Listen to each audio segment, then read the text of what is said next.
কোরআন বলছে তাদের সঙ্গ লাভ করো, তাদের সঙ্গ লাভ করো। আর একটা কথা জেনে রেখে দেন ব্রাদার, আদম আলাইহিস সালাম থেকে নিয়ে আমার নবী মুস্তাফা পর্যন্ত আল্লাহ তাবারক ওয়া তাআলা কমবেশ 1,24,000 পয়গম্বরকে পাঠিয়েছেন, নাকি গো? কমবেশে 1,24,000 পয়গম্বর পাঠিয়েছেন। তাদের সাথে আল্লাহর ওলিকেও পাঠিয়েছিলেন, বলুন সুবহানাল্লাহ।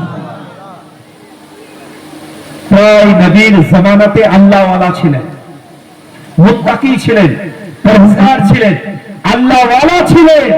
কিন্তু ব্রাদার একটা কথা জেনে রেখে দিতে হবে যে আল্লাহ ওয়ালা তো প্রত্যেকটা জামানাতে এসেছে, কিন্তু সমস্ত নবীর যখন আপনার আমার নবীকে পাঠানো হলো তখন কি বলা হলো? খাতামান নবিয়্যিন ওয়া কানা আল্লাহু বিকুল্লি শাইইন আলিমা।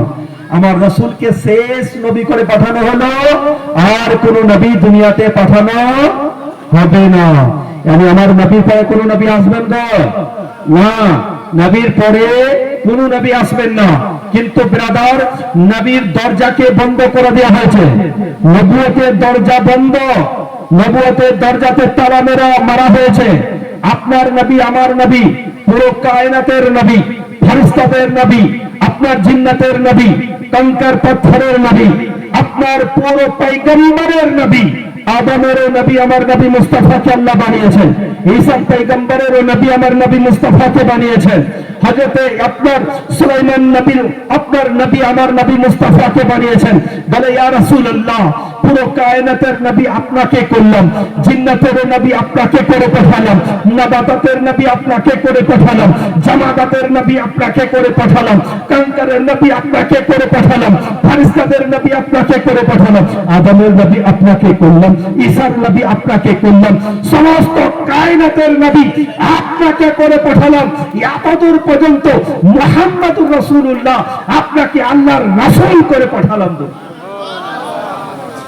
নিয়ে তালা মেরে দেওয়া হয়েছে, আর কোন নবী আসবেন না। কিন্তু ওলায়াতের দরজা বন্ধ নেই, ওলি আসতেই থাকবে। তখন অব্দি 50 বছর, 100 বছর, 500 বছর অব্দি, কিয়ামত অব্দি ওলিদের দরজা বন্ধ হবে না, ওলায়াতের দরজা খোলা আছে। যে কাজটা নবীরা করে গেছেন, আমার নবী মুস্তাফা করে গেছেন, ওই কাজটা আল্লাহ ওয়ালাগণ এই কাল কিয়ামত অবধি করে থাকবেন, বলুন সুবহানাল্লাহ।